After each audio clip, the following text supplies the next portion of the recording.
Gujarat's #1 engineering university, Sankalchand Patel University, 9642706257.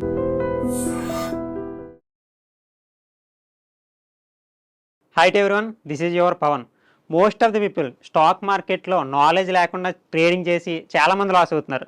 అందుకని నేను iDreamsలో starting నుంచి కూడా నేర్చుకుంటే ప్రాపర్ గైడెన్స్ ఉండడం వలన మనకి స్టాక్ మార్కెట్లో లాభాలు పొందడానికి అవకాశం ఉంటుంది. అదే నాలెడ్జ్ లేకుండా చేస్తే ఆటోమేటిక్గా 100% కూడా పోతాయి. ఏదన్నా ఫీల్డ్లో మనం సక్సెస్ఫుల్ అవ్వాలనుకుంటే అది మీ ఫీల్డ్ అయినా లేకపోతే స్టాక్ మార్కెట్ అయినా దాని గురించి క్లియర్గా తెలియకపోతే 100% కూడా మనం ఫెయిల్ అవుతాం. అలాగే క్యాండిల్స్ అన్నది స్టాక్ మార్కెట్లో కీ రోల్ అనమాట. మీరు ఇండియన్ మార్కెట్ చేస్తున్నా, ఫారెక్స్ చేస్తున్నా, క్రిప్టో చేస్తున్నా లైక్ బిట్ కాయిన్ కానీ ఫారెక్స్ కానీ ఇలాంటి సెగ్మెంట్స్లో కానీ ఇలాంటి మార్కెట్స్లో కానీ ట్రేడింగ్ చేసేటప్పుడు అన్నింటికన్నా కీ రోల్ కింద ప్లే చేసేది ఏంటంటే క్యాండిల్ స్టిక్స్ అనమాట. అసలు ఈ క్యాండిల్ ఎక్కడ ఓపెన్ అవుతుంది, ఎక్కడ క్లోజ్ అవుతుంది, ఎంతమంది బయ్యర్స్ ఉన్నారు, ఎంతమంది సెల్లర్స్ ఉన్నారు అన్నది ఈ చార్ట్ ప్యాటర్న్స్లో ఈ పీడిఎఫ్లో మీకు క్లారిటీగా అర్థమవుతుంది. వీడియో లాస్ట్ వరకు కూడా చూడండి, ఓకేనా? ఇంకా స్టార్ట్ చేస్తే అండర్స్టాండింగ్ క్యాండిల్స్. ఇక్కడ ఒకసారి చూడండి, మనకు మార్కెట్లో ఎన్ని కలర్స్ క్యాండిల్స్ ఉంటాయి మనం సెట్ చేసుకోవడం బట్టి గ్రీన్, రెడ్, ఓకేనా? అసలు ఆ గ్రీన్ ఎక్కడ ఓపెన్ అవుతుంది, ఎక్కడ క్లోజ్ అవుతుంది, రెడ్ ఎక్కడ ఓపెన్ అవుతుంది, ఎక్కడ క్లోజ్ అవుతుంది అన్నది ఇక్కడ మనం మాట్లాడుకుందాం. ఫస్ట్ చూడండి, మార్కెట్ అన్నది ఇక్కడ దీన్ని 4 టైప్స్లో చూద్దాం, ఓకేనా? అంటే దీన్ని 1 అనుకోండి, ఇది 2, ఇది 3, ఇది 4, ఓకేనా? సో మార్కెట్ అన్నది గ్రీన్ క్యాండిల్ ఎప్పుడు కూడా కింద ఓపెన్ అవుతుంది, అంటే ఈ క్యాండిల్ ఇక్కడ ఓపెన్ అవుతుంది, ఓకేనా? మీకు డైరెక్ట్గా ఇలా చార్ట్ చూపించాను అనుకోండి, ఇక్కడ మీరు ఎక్కడ ఓపెన్ అవుతుంది ఎక్కడ క్లోజ్ అయిందంటే కన్ఫ్యూజ్ అయిపోతారు 100% కూడా. అలా కాకుండా స్టార్టింగ్ ఇలా క్యాండిల్ చూస్తే దీంట్లో ఎక్కడ ఓపెన్ అయింది, బయ్యర్స్ ఎక్కువ ఉన్నారా లేకపోతే సెల్లర్స్ ఎక్కువ ఉన్నారా. చాలామంది ఏమనుకుంటుంటారంటే రెడ్ ఉంటే సెల్లర్స్ ఉన్నారు, లేకపోతే గ్రీన్ ఉంటే బయ్యర్స్ ఉన్నారు అనుకుంటారు. అట్లా కాదు, ప్రెజర్ అన్నది వేరే ఉంటుంది, కలర్ అన్నది మార్కెట్లో అసలు మ్యాటరే కాదు. సో నార్మల్గా మనం ఐడెంటిఫై చేయడానికి మాత్రమే కలర్ ఉపయోగిస్తాం, ఓకేనా? సో ఫస్ట్కి వెళ్ళిపోదాం. సో ఒకసారి ఫస్ట్ స్లాబ్లోకి వస్తే చూడండి, ఇక్కడ మార్కెట్ అన్నది ఇప్పుడు ఓపెన్ అయింది క్యాండిల్. అది ఏ టైం ఫ్రేమ్ అన్నా కానివ్వండి, మీకు ట్రేడింగ్ వ్యూలో 1 minute time frame, 3 minutes time frame, 30 minutes, 1 hour, 1 day. ఇప్పుడు 1 డేలో పెట్టుకున్నారనుకోండి, ఆ రోజు మొత్తం మార్కెట్ కదిలిన మూమెంట్ ప్రకారం ఒక క్యాండిల్ క్రియేట్ అవుతుంది. అదే 30 మినిట్స్లో అయితే ఒక 30 మినిట్స్లో మనకి ఎంతైతే క్యాండిల్ రావుతుందో అక్కడ దాకా ఒకే క్యాండిల్. అంటే 30 మినిట్స్ కాల వ్యవధిలో మార్కెట్ ఎలా అయితే ఫ్లక్చువేట్ అవుతుందో, ఓపెన్ ఎంత దూరం వెళ్ళింది ఎంత కిందకు వచ్చిందన్న పాయింట్ ఆఫ్ వ్యూలో క్యాండిల్ అనమాట.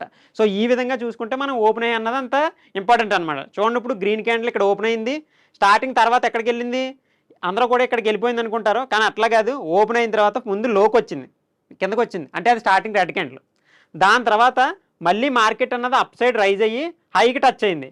హైకి టచ్ అయిన తర్వాత స్లోలీ మళ్ళీ దాంట్లో సెల్లర్స్ అన్నవాళ్ళు బయ్యర్స్ అన్నవాళ్ళు యాక్టివేట్ అయ్యి ఇక్కడ సెల్లర్స్ ఇక్కడ నుంచి మళ్ళీ తీసుకొచ్చి ఇక్కడ క్లోజ్ చేశారు. అంటే ఓపెన్ ఇక్కడ అయింది, తర్వాత ఇక్కడికి వచ్చింది, దాని తర్వాత హైకి వెళ్ళింది, దాని తర్వాత క్లోజ్కి వచ్చింది. ఇలా జరుగుతుంది గ్రీన్ క్యాండిల్. గ్రీన్ క్యాండిల్ ఎప్పుడు కూడా ఓపెన్ అన్నది కింద ఉంటుంది, ఓకేనా? సో నెక్స్ట్ రెడ్ క్యాండిల్ ఒకసారి చూసుకుందాం. దీని ఓపెన్ ఎక్కడైంది, ఓపెన్ పైన అయింది. ఇక్కడ చూసుకుంటే కింద అయింది, ఇక్కడ ఓపెన్ చూసుకుంటే పైన అయింది. మార్కెట్ ఓపెన్ అయిన తర్వాత సో హైకి వెళ్ళి ఫస్ట్ ఇది గ్రీన్ క్యాండిల్ క్రియేట్ అయింది, అంటే ఇలా పైకి వెళ్ళింది. క్లోజ్ అయిపోయిన తర్వాత రెడ్ అని చెప్తున్నాం, కానీ స్టార్టింగ్ రన్నింగ్లో ఎలా ఉంది, ఇక్కడికి వెళ్ళింది. దాని తర్వాత మళ్ళీ స్లోలీ కిందకు వచ్చి ఇక్కడ ట్యాప్ చేసి మళ్ళీ ఎవరైతే సెల్లర్స్ ఉన్నారో వాళ్ళని అందరినీ కూడా డామినేట్ చేసి మళ్ళీ ఆ బయర్స్ అన్న వాళ్ళు పైకి తీసుకెళ్లారు. అంటే it's all about money pressure, people pressure కాదు. ఇప్పుడు ఒక 100 పీపుల్ ఆ సైడ్ ఉండి ఒక 100 పీపుల్ ఈ పక్క నుండి ఒక తోట పట్టుకుని లాగుతున్నారు అనుకోండి, ఇట్స్ నాట్ అబౌట్ అట్లా కాదు. ఎవరి స్ట్రెంత్ ఎక్కువ ఉన్నది అన్నది ఆ పక్కన వెళ్తుంది. It's not about people majority, it's all about money majority. A side అయితే మనీ ఎక్కువ ఫ్లో అవుతుందో ఆ సైడ్ అన్నది మార్కెట్ ఫ్లక్చువేషన్ అన్నది ఫ్లో అన్నది వెళ్తుంది అనమాట. సో స్టార్టింగ్ ఇక్కడ దాకా వచ్చినప్పుడు మార్కెట్ ఫ్లో అన్నది కిందకే ఉంది, కానీ వాళ్ళని డామినేట్ చేసి మనీ ప్రెజర్ అన్నది ఇంకొక బిగ్ ప్లేయర్ అన్నవారు మ్యూచువల్ ఫండ్స్ వాళ్ళు ఇన్కమ్ మనీని దీంట్లో ఫ్లో చేయడం వల్ల మళ్ళీ దీన్ని పైకి తీసుకెళ్ళగలేరు. దాని తర్వాత మార్కెట్లో ప్రెజర్ అన్నది క్రియేట్ అవుతుంటుంది అనమాట. నెక్స్ట్ లైవ్లోకి వెళ్ళండి. సో ఆల్రెడీ చెప్పాను, ఇప్పుడు ఎక్కడ ఓపెన్ అవుతుంది ఎక్కడ క్లోజ్ అవుతుంది అన్నది మీకు రెడ్ క్యాండిల్ గ్రీన్ క్యాండిల్ కూడా అర్థమైంది. ఇప్పుడు ఇలా చూస్తే మీరు ఓపెన్ ఎక్కడ చెప్పాలి, ఎక్కడ ఉంది ఓపెన్ గెస్ అయ్యండి. గ్రీన్ క్యాండిల్ ఓపెన్ ఎక్కడ ఉంటుంది, ఇప్పుడు కూడా కింద ఉంటుంది. సో దాని తర్వాత మార్కెట్ అన్నది పైకి వెళ్ళి ఇక్కడ క్లోజ్ అయింది. ఇప్పుడు ఇక్కడ క్యాండిల్ చూస్తున్నారు కదా, ఇప్పుడు మీకు మీరు అనుకోండి, ఒకసారి వీడియో ఫ్యూజ్ చేసి అసలు నాకు వచ్చిందా రాకుండా నేను మార్కెట్లో తెలియకుండా మార్కెట్లో చాలామంది ట్రేడ్ చేస్తున్న వాళ్ళు కూడా ఉన్నారు. 100% కూడా మీరు లాస్ అవుతానికి అదే రీజన్ అనమాట. సో ఇక్కడ చూడండి, ఇప్పుడు ఇలా చూస్తే మీకు ఓపెన్ ఎక్కడో తెలియాలి, క్లోజ్ ఎక్కడో తెలియాలి, లో ఎక్కడో తెలియాలి, హై ఎక్కడో తెలియాలి. ఎక్కడ తెలియలేదంటే నేను ఇందాక స్లైడ్ చెప్పాను కదా, ఒకసారి ఇది ఓపెన్ చేసుకోండి మళ్ళీ చెక్ చేసుకోండి, ఓకేనా? దాని తర్వాత మూడో స్లైడ్ మనకి బీరిష్ క్యాండిల్స్, అంటే రెడ్ క్యాండిల్స్ ఎక్కడ ఓపెన్ అవుతుంది ఎక్కడ క్లోజ్ అవుతుంది అని నేను ఆల్రెడీ చెప్పాను. సో అక్కడ చూడండి, ఇప్పుడు అండర్స్టాండింగ్ క్యాండిల్స్ మీరు ఏ టైం ఫ్రేమ్ అన్నా పెట్టండి, ఏ టైం ఫ్రేమ్లో అన్నా సరే ఇప్పుడు ఏ క్యాండిల్ ఎక్కడ ఓపెన్ అవుతుంది అన్నది మీరు ఇలా చూస్తే గుర్తించాలి. సో ఇలా చూస్తే గుర్తించలేకపోతున్నారంటే మీకు మార్కెట్లో క్యాండిల్ స్టిక్స్ ఇంకా అర్థం కాలేదని అర్థం అనమాట. ఇప్పుడు మార్కెట్లో రెడ్ ఉంది, రెడ్లో ఎక్కడ ఓపెన్ అవుతుంది, ఈ క్యాండిల్ ఉందనుకోండి, ఈ క్యాండిల్ ఇప్పుడు రెడ్ క్యాండిల్ ఎక్కడ ఓపెన్ అవుతుంది market. So most of the people ఇక్కడ అనొచ్చు, కానీ ఎక్కడంటే ఇక్కడ ఉంది చూసారా, ఈ ఎడ్జ్ బాడీ ఉంది చూసారా, ఈ బాడీ దగ్గర ఓపెన్ అవుతుంది, ఫస్ట్ పైకి వెళ్తుంది, దాని తర్వాత కిందకు వచ్చి దాంట్లో మళ్ళీ బయ్యర్స్ డామినేట్ చేసి ఇక్కడ రిజెక్ట్ చేశారు. ఈ క్యాండిల్ చూడండి, డోజీ అంటుంటారు, రిజెక్షన్ క్యాండిల్ అంటుంటారు, డైరెక్షన్ క్యాండిల్ అంటుంటారు. సో మార్కెట్ ఎంత ఫాస్ట్గా వచ్చిన తర్వాత మళ్ళీ అప్ సైడ్ వెళ్ళిపోయింది కదా, అలా వెళ్తున్నప్పుడు మనం క్యాండిల్ స్టిక్స్ ద్వారా ఎలా గుర్తించాలంటే ఇక్కడ రిజెక్షన్ క్యాండిల్ ఉంది కదా, చూడండి దీంట్లో ఫస్ట్ ఇక్కడ దాకా వచ్చిన తర్వాత మార్కెట్లో మళ్ళీ దాన్ని బయ్యర్స్ అన్న వాళ్ళు డామినేట్ చేసి పైకి వెళ్ళి క్లోజ్ చేశారు. అంటే ఒక థాట్ని అక్కడ దాకా లాగిన తర్వాత కూడా మళ్ళీ పీపుల్ అన్న వాళ్ళు ఇక్కడ తీసుకొచ్చారు సెంటర్కి. అంటే వెళ్ళినప్పుడు స్ట్రెంత్ ఆ పక్కన ఉంది, కానీ లాస్ట్ క్లోజింగ్ ఎలా తీసుకొచ్చారు, మళ్ళీ ఈ పక్కే తీసుకొచ్చారు. అంటే అక్కడ వెళ్ళిన వాళ్ళని కూడా మళ్ళీ వెనక్కి లాగగలిగారంటే ఎవరు ప్రెజర్ ఉన్నట్టు, ఇక్కడ బయ్యర్స్ ప్రెజరే ఉన్నట్టు, కానీ కలర్ ఏముంది అక్కడ, రెడ్ కలర్. సో ఈ విధంగా మనకు బయ్యర్స్ ప్రెజర్ ఎలా ఉంది, సెల్లర్స్ ప్రెజర్ ఎలా ఉంది అన్నది ఇక్కడ తెలుస్తుంది. రివర్సల్ క్యాండిల్స్ ఇప్పుడు చెప్పాను కదా, రివర్సల్ క్యాండిల్స్ దీంట్లో బయ్యర్స్ ఎక్కువ ఉన్నారా, సెల్లర్స్ ఎక్కువ ఉన్నారా కూడా మీకు తెలుస్తుంది. ఇక్కడ గ్రీన్ క్యాండిల్ ఉంది, కానీ ఇక్కడ బయ్యర్స్ ఎక్కువ ఉన్నారు, సెల్లర్స్ ఎక్కువ ఉన్నారంటే దీన్ని సెల్లర్స్ ఎక్కువ ఉన్నారు. ఎందుకంటే మార్కెట్ని రిజెక్షన్ ఎలా చేశారు, ఎప్పుడు కూడా రిజెక్షన్ ఎక్కడైతే అయిందో అక్కడ విక్ ఉంటుంది పైన, ఓకేనా. ఏదైతే రిజెక్షన్ ఇప్పుడు కింద నుంచి అయ్యింది కాబట్టి కింద ఉంది విక్, అంటే ఇక్కడ తీసుకొచ్చి మళ్ళీ పైకి తీసుకెళ్ళిపోయారు. ఇక్కడికి ఆల్రెడీ మార్కెట్ వచ్చి మళ్ళీ వెనక్కి తీసుకెళ్ళిపోయారు కాబట్టి కింద విక్ ఉంటుంది. అదే పైన విక్ ఉందంటే కిందకి తీసుకెళ్ళడానికి మార్కెట్ని ఇంట్రెస్ట్గా ఉన్నారు, అదే కింద విక్ ఉందంటే పైకి తీసుకెళ్ళడానికి ఇంట్రెస్ట్ ఉన్నారని చెప్పేసి మనం గుర్తించవచ్చు, ఓకేనా. నెక్స్ట్ స్లైడ్కి వెళ్దాం. రివర్సల్ క్యాండిల్స్, అదే క్యాండిల్ ఎక్కడ పడితే ఎలా రివర్స్ అవుతుంది అన్నది మీకు గుర్తించవచ్చు. ఇది చూడండి, లోలో పడుతున్నాయి మన క్యాండిల్స్, కింద రిజెక్షన్లు పడినాయా, కింద రిజెక్షన్లో పడినప్పుడు మార్కెట్ పైకి వెళ్తుంది. పైన రిజెక్షన్ చూడండి, పైన విక్ ఉందా ఇక్కడ, సో పైన విక్ ఉంది చూసారా, ఆ పైన విక్ ఏదైతే ఉందో ఆ పై విక్ ఉన్నప్పుడు మార్కెట్ కిందకు పడడానికి ఇంట్రెస్ట్ ఉంది. సో మీకు ఇప్పుడు మార్కెట్ అన్నది అర్థమైందని అనుకుంటున్నాను నేను. సో ఈ విధంగా మనం రివర్సల్ క్యాండిల్ చూడండి, ఇక్కడ చూడండి, సో ఇక్కడ పైన రిజెక్షన్ పడినప్పుడు కింద పడుతుంది, అండ్ అదేవిధంగా ఇక్కడ చూడండి. సో మార్కెట్లో మీకు ఇక్కడ సప్లై జోన్ అని కనబడుతుంది కదా, సప్లై జోన్ అంటే ఏంటి నేను చెప్పలేదు అనుకుంటున్నారేమో, ఏం కాదు, మార్కెట్ 2 లేదా అంతకంటే ఒకే ఏరియాని, ఇప్పుడు 100 అనే ప్రైజ్ నెంబర్ ఉందనుకోండి, అదే ఏరియా ఇది ఒక 100 నెంబర్ ప్రైజ్ అనుకోండి, ఇది ఒకసారి మార్కెట్ ట్యాప్ అయ్యి ఇక్కడికి వచ్చింది. సో అండ్ అదేవిధంగా మళ్ళీ మార్కెట్ అక్కడే ట్యాప్ అయిపోతుందంటే అక్కడ సప్లై, ఇప్పుడు ఒక ల్యాండ్ ఉందనుకోండి, సప్లై ఎక్కువ ఉంది, దానికి డిమాండ్ ఎక్కువ ఉంది అంటుంటారు కదా, అంటే ఇప్పుడు డిమాండ్ ఎక్కువ ఉందనుకోండి, ఇక్కడ అందరూ కూడా కొనడానికి చూస్తారు ఆ ప్రైస్ దగ్గర, ఇప్పుడు 10 లక్షల దగ్గర దానికి డిమాండ్ ఎక్కువ ఉంది, సప్లై అంటే ఆ ఏరియా దగ్గర అమ్మేయడానికి ఇంట్రెస్ట్ చూపిస్తున్నారు. అది 15 లక్షలు అయిన తర్వాత ఆ ఏరియాకి వెళ్ళిన తర్వాత ఇక్కడ 10 లక్షలు ఉన్నది 15 లక్షలు అయిన తర్వాత ఆ ల్యాండ్ని మనం అమ్మేద్దామని చూస్తున్నాం. సో కాబట్టి దాన్ని సప్లై అంటారు, అప్ సైడ్ ఉన్నదాన్ని సప్లై అంటారు, కింద ఏదైతే ప్రెజర్ ఉంటుందో ఎక్కువసార్లు ట్యాప్ అయి రైజ్ అవుతున్న ఏరియా ఉంటుందో దాన్ని డిమాండ్ అంటారు, ఓకేనా. సో మార్కెట్ ఇప్పుడు అర్థమైంది అనుకుంటున్నాను అది. దాని తర్వాత డోజీ క్యాండిల్స్ చూడండి, డోజీ క్యాండిల్స్ అన్నాయి. సో ఇక్కడ మీకు అప్ సైడ్ విక్ ఉంది, డౌన్ సైడ్ విక్ ఉంది, అంటే బయ్యర్స్ సెల్లర్స్ ఈక్వల్గా ఉన్నారనమాట. మార్కెట్ డిసిషన్ తీసుకుంటుంది ఎప్పుడైతే ఇలాంటి క్యాండిల్ పడిన తర్వాత. ఇప్పుడు ఇలా పడిన తర్వాత ఇప్పుడు గ్రీన్ క్యాండిల్ పడి దీని హైని బ్రేక్ ఇచ్చింది అనుకోండి, న్యూట్రల్ క్యాండిల్ ఉంది, దీని హైని బ్రేక్ ఇచ్చింది అనుకోండి, అంటే ఇప్పుడు దాకా బయ్యర్స్ సెల్లర్స్ ఈక్వల్గా ఉన్న వాళ్ళు బయ్యర్స్ ఎక్కువగా యాక్టివేట్ అయ్యి మార్కెట్ ట్రెండ్ని అప్ సైడ్కి తీసుకెళ్ళడానికి ఇంట్రెస్ట్ ఎక్కువ ఉన్నారని చెప్పేసి మనం గుర్తించవచ్చు అనమాట. సో ఇలాంటి వాటిలో ఇప్పుడు మీరు అనుకోండి ఒకసారి, ఈ క్యాండిల్లో ఎవరు ఎక్కువ మంది ఇంట్రెస్ట్ చూపిస్తున్నారు, అప్ సైడ్ వెళ్ళడానికి మార్కెట్ ఇంట్రెస్ట్ ఉందా, డౌన్ సైడ్ వెళ్ళడానికి. నేను ఇందాక చెప్పాను కదా, కింద విక్ ఉందంటే ఇప్పుడు కూడా అప్ సైడ్కే, అప్ సైడ్ విక్ ఉందంటే డౌన్ సైడ్కి మార్కెట్ ఇంట్రెస్ట్ చూపిస్తున్నారని మనం డైరెక్షన్ని గుర్తించవచ్చు అనమాట. సో చూడండి, ఇక్కడ మార్కెట్ రిజెక్షన్ పైన ఎక్కువ విక్ ఉంది కాబట్టి డౌన్ సైడ్ అన్నది మనకి వచ్చింది, ఓకేనా. సో చలో నెక్స్ట్ ఈ స్లైడ్ చూడండి, ఈ స్లైడ్ చూడండి. నేను ఆల్రెడీ చెప్పాను ఇక్కడ మనకి 15 మినిట్స్ క్యాండిల్ 1 అవర్, అంటే ఎన్ని 15 మినిట్స్ క్యాండిల్స్ కలిపితే ఒక 1 అవర్.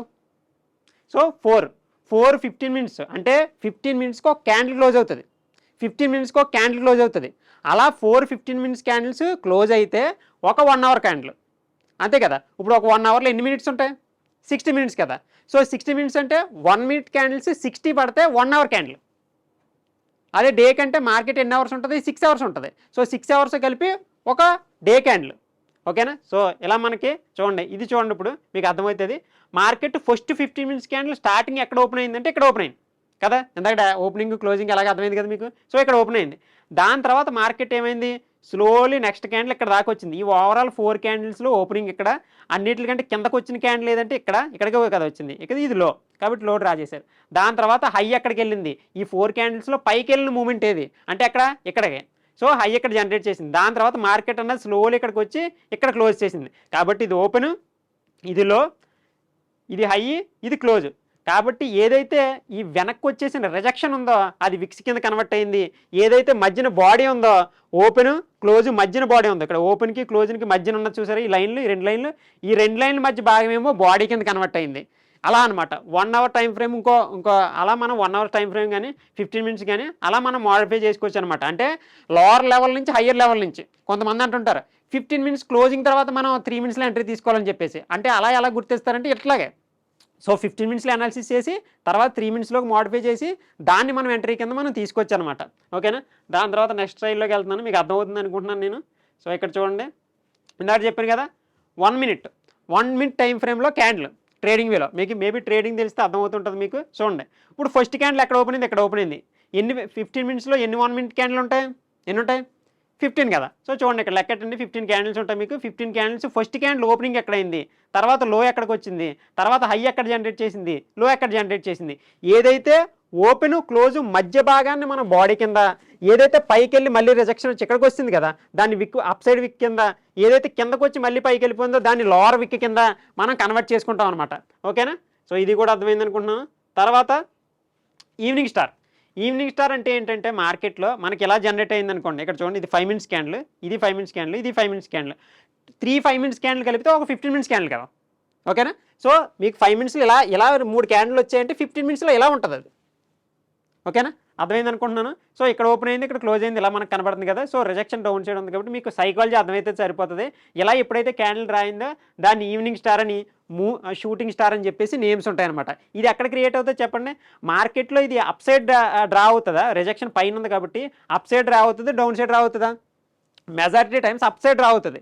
ఎప్పుడైతే మార్కెట్ ట్రెండ్ అప్ సైడ్ వెళ్ళి అక్కడ ఎలాంటి క్యాండిల్ డ్రా అయిందో అప్పుడు మార్కెట్ మళ్ళీ రివర్సల్గా కిందకు వచ్చేస్తుందని చెప్పేసి మనం అర్థం చేసుకోవచ్చు అనమాట.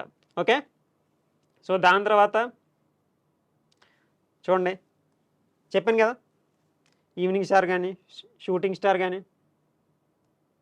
మార్నింగ్ స్టార్ అంటే కింద రిజెక్షన్ ఉందంటే ఆ మార్కెట్ ట్రెండ్లో డౌన్ సైడ్ వస్తుంది అనమాట.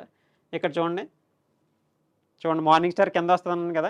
ఎప్పుడైతే మార్కెట్ ట్రెండ్ ఎలా క్రియేట్ అయిందో, ఎప్పుడైతే మార్నింగ్ స్టార్ వచ్చిందో అప్పుడు మార్కెట్ అప్ సైడ్ వెళ్తుందని చెప్పేసి అర్థం అనమాట. ఇది బేస్, దీన్నే బేస్ తీసుకుని ఎంట్రీ తీసేసుకోవచ్చా పవన్ బ్రో అంటే తీసుకోకూడదు. ఇది ఒక వన్ ఆఫ్ ద కన్ఫర్మేషన్ అంతే. ఓకేనా. Okay done. Next types of bullish candles ఇక్కడ మీకు స్క్రీన్ మీద కనపడుతున్నాయి కదా, చూసుకోండి, లేకపోతే స్క్రీన్ షాట్ తీసుకోండి.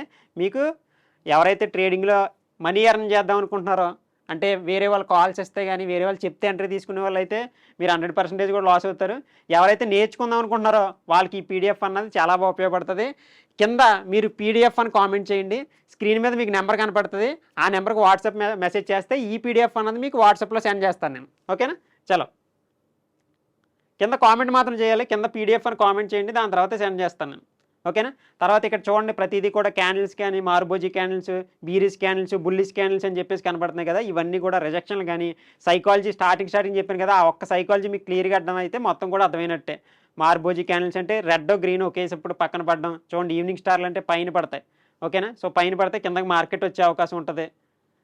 బుల్లిష్ ఎంగల్ఫింగ్ అంటే ఏంటి లేదు, ఫస్ట్ రెడ్ పడి దాని విక్స్ని కూడా నెక్స్ట్ క్యాండిల్ అన్నది ఇలా ఫుల్ చేసింది అనుకోండి, దానికంటే పెద్దగా ఆపోజిట్ సైడ్ బయ్యర్స్ అన్నది దీన్ని డామినేట్ చేసి బయింగ్లో యాక్టివేట్ అయ్యారు అంటే మార్కెట్ పైకి వెళ్తుంది అనమాట. ఓకేనా. సో బీరిష్ ఎంగల్ఫింగ్ అంటే గ్రీన్ క్యాండిల్ అంతే ఉంది, గ్రీన్ క్యాండిల్ డామినేట్ చేసి అంటే దాని బాడీలోకి ఇంక్లూడ్ చేసేసుకుంది ఇదంతా కూడా. సో ఎప్పుడైతే ఇది పడిందో మార్కెట్ అనేది డౌన్ సైడ్ వస్తుంది. అంటే ఇక్కడ ఉన్న బయ్యర్స్ని, ఆ పీపుల్ని, మనీ మెజారిటీని డామినేట్ చేసి మళ్ళీ కింద సైడ్ తీసుకెళ్ళడానికి మనకి ఇంట్రెస్ట్ చూపిస్తున్నారని మనం గుర్తించవచ్చు అనమాట.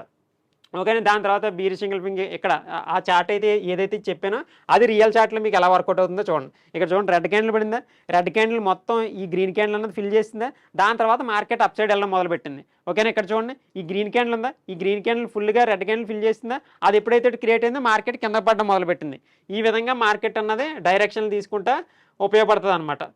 ఒకసారి ఇక్కడ నేమ్స్ చూడండి, నేమ్స్ అన్నీ అర్థమవుతున్నాయి కదా. సో ఇవన్నీ కూడా మీరు క్లియర్గా అబ్జర్వ్ చేస్తే మీకు ఇవన్నీ కూడా ఉపయోగపడతాయి అన్నమాట. ఓకేనా. దీన్ని 3 వైట్ సోల్జర్స్ అంటారు, దాన్ని 3 బ్లాక్ క్రౌన్ అంటారు, బుల్లిష్ 3 లైన్ అంటారు, బీరిష్ 3 లైన్ స్ట్రైక్ అంటారు, దాని తర్వాత బుల్లిష్ 3 లైన్ స్టిక్ అంటారు. సో ఈ విధంగా డిఫరెంట్ నేమ్స్తో ఉంటాయి. ఈ దీంట్లో చూడండి బుల్లిష్ సింగిల్ ఫింగ్, hammer, morning star, hammer, bearish single ఫింగ్, shooting star, evening star, shooting star అని చెప్పేసి మనకి డిఫరెంట్గా కనపడుతున్నాయి. సో మ్యాక్సిమం అందరికి కూడా క్యాండిల్ స్టిక్స్ గురించి ప్రతిదీ కూడా అర్థమైంది అనుకుంటున్నాను. సో ఏదైనా అర్థం కాకపోతే కింద కామెంట్ చేయండి అండ్ ప్రతి ఒక్కరు కూడా లైక్ చేయండి. Thank you.